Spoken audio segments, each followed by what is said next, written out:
The fourth reason Christians ought to love Darwin and the Big Bang is because it provides a way to deal with the long-standing problem of what to teach about science and religion in the public schools.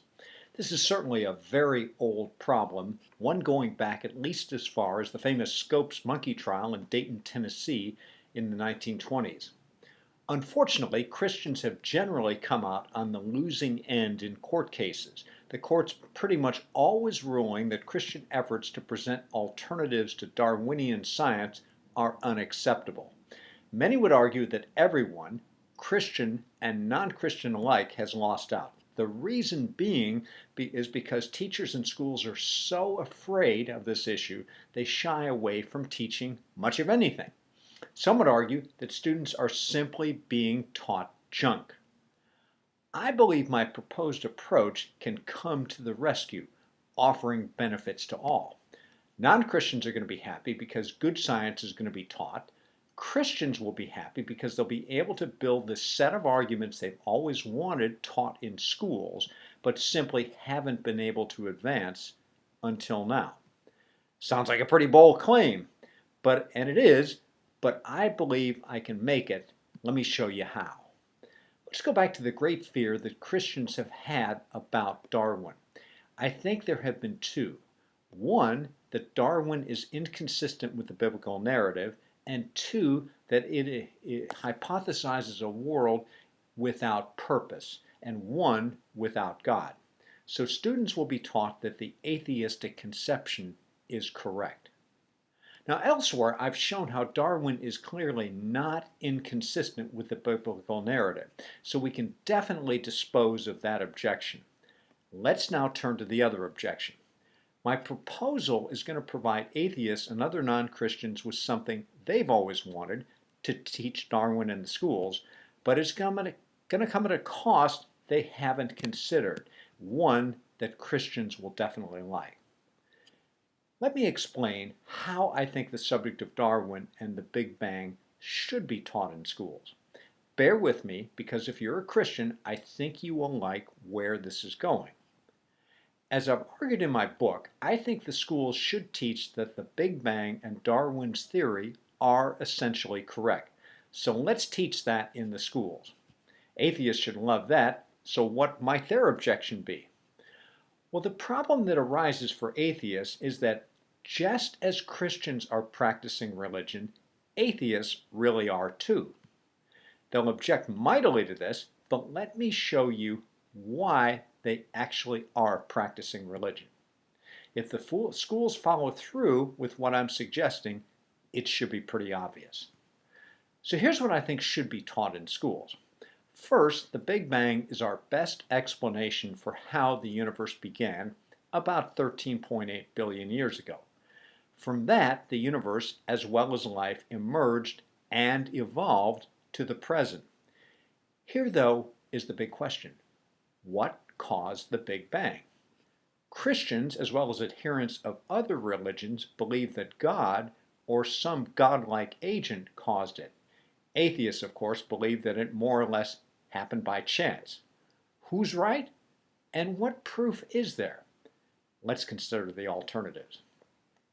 The question of the cause of the Big Bang is an excellent opportunity for schools of all sorts to teach the scientific method.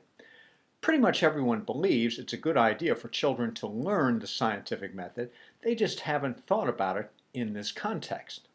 So let's demonstrate the scientific method in the context of the question, who or what caused the Big Bang? Teachers at all levels could describe the following experiment. Imagine there is a giant wall with all of humanity on one side of the wall and an unknown world on the other side of the wall. The question is, what's on the other side of the wall, and how can scientists prove it one way or the other? So imagine a group of scientists get the very best scientific equipment available and aim it at the wall to determine what's on the other side of the wall. Now, even young children are familiar with X-ray machines, if only because they may have seen them at airport screening or at the doctor's office. Imagine that scientists aim all their sophisticated equipment at the wall, But despite their best efforts, the equipment provides absolutely no information about what's on the other side of the wall. The question is, what conclusions can the scientists draw about what's on the other side of the wall? The obvious answer is nothing.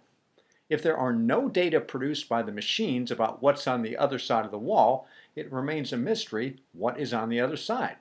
Since no data are available, any conclusions reached are in the realm of speculation, possibly religion. I say this because one of the definitions of faith is belief in things that are unseen and not provable. The experiment I've described is a perfect example of our understanding of what happened before the Big Bang. Right now, we have absolutely no data points, so the experiment I've described pretty much summarizes our understanding of the cause of the Big Bang. The scientific method dictates that we can reach no other conclusion than that, at least at this time. So if someone tries to draw conclusions about the cause of the Big Bang, it means they're moving from the realm of science and into the realm of metaphysics or religion. Christians, as well as adherents of other religions, believe that God caused the Big Bang. But what proof is there of it? Well, unfortunately, there is no proof. As such, the belief that God caused the Big Bang is a faith statement, a belief in something that is neither provable nor seen. Absolutely no surprise in that. Religious people have always understood that at some point, at some level, there was no way to prove what they believe. For Christians and other religious people, our conclusion that God is on the other side of my so-called wall is understood to be a religious statement. The problem, though, is that the very same principles apply to atheists. Let me show you why. Recall, there's absolutely no data from our hypothetical experiment about what's on the other side of the wall, so any conclusions drawn are religious or metaphysical. That means that the conclusions of the atheists about the cause of the Big Bang are, well, faith propositions, because once again, there's absolutely no data to back up the statement. Yes, while atheists insist they're not practicing religion, they really are, because they're making claims that they dress up as scientific but are not based upon science. Thus, everyone benefits for the following reasons. First, good science is being taught in the schools.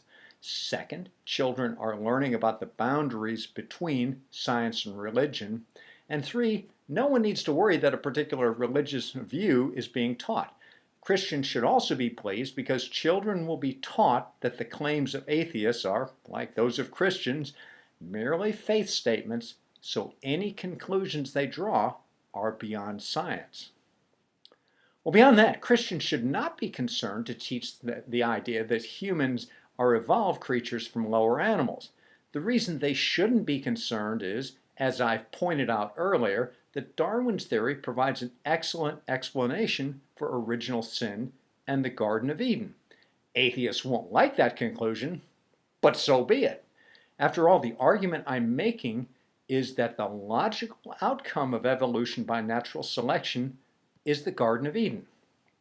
The other implication of this is my concept of antagonistic pleiotropy, that bad traits are paired with good traits. The implication of evolution by natural selection is that sinful behavior is the negative byproduct of our evolution. Moreover, the bad cannot be separated out by humans. We're all stuck with the negative baggage. Stuck, that is, until we discover Jesus.